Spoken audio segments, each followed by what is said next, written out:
What's up mga kapatid, this is Ed Steady. Unang-una po sa lahat, ako'y nagpapasalamat po sa mga nakapanood ng aking unang tutorial dito sa YouTube. Sa mga hindi pa po nakakapanood, please check the link na makikita nyo sa description.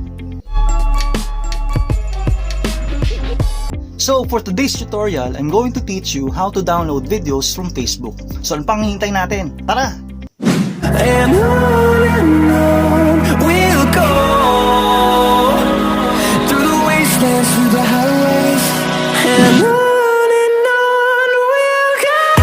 Sa pagda-download ng video mula sa Facebook, unang gawin natin, check muna natin yung ating internet connection.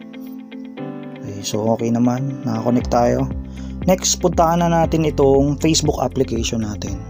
So, click on that. Tapos, hanap tayo dito ng video, ating mga kaibigan or mga kakilala. Yan. Pili tayo guys. Tagal lang. Wait. Hanap tayo. Ito guys. Okay, so check natin to. So dito sa may malapit sa may upper right corner, may makikita kayo ritong tatlong tuldok.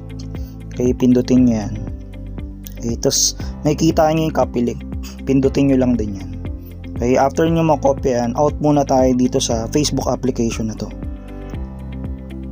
Yan. Punta na tayo ngayon sa may Google Chrome. Okay, so sa Google Chrome, click on that. Okay, puntahan natin itong address bar.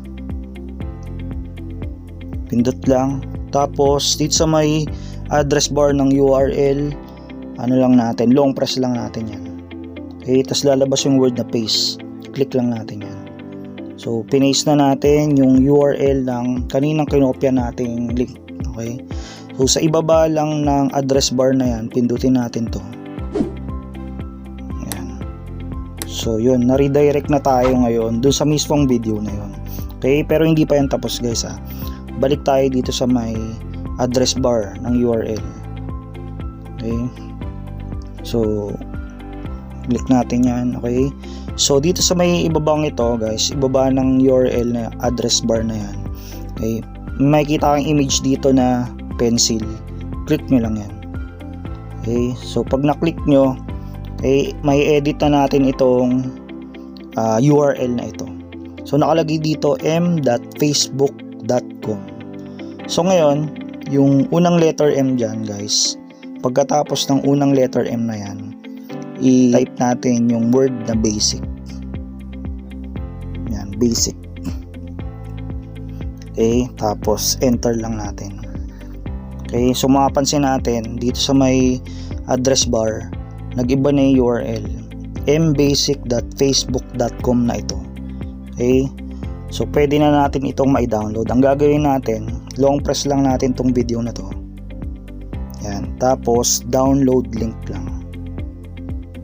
Yan, magda-download na siya. Downloading. Wait lang natin guys ha. Wait lang natin. Ayun, tapos punta tayo dun sa videos. Okay, check natin. Yan guys, pumasok na siya ito. So play natin guys ha. Play natin. Ayun guys, working na. So na-download na natin ito. Successful yung ginawa natin. That's all guys. Thank you.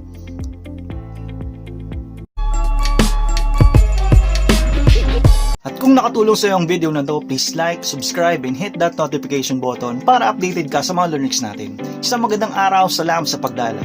See you next time. God bless po sa lahat. And on we'll go, through the wastelands, through the highways, till my shadow turns to sun rays. And on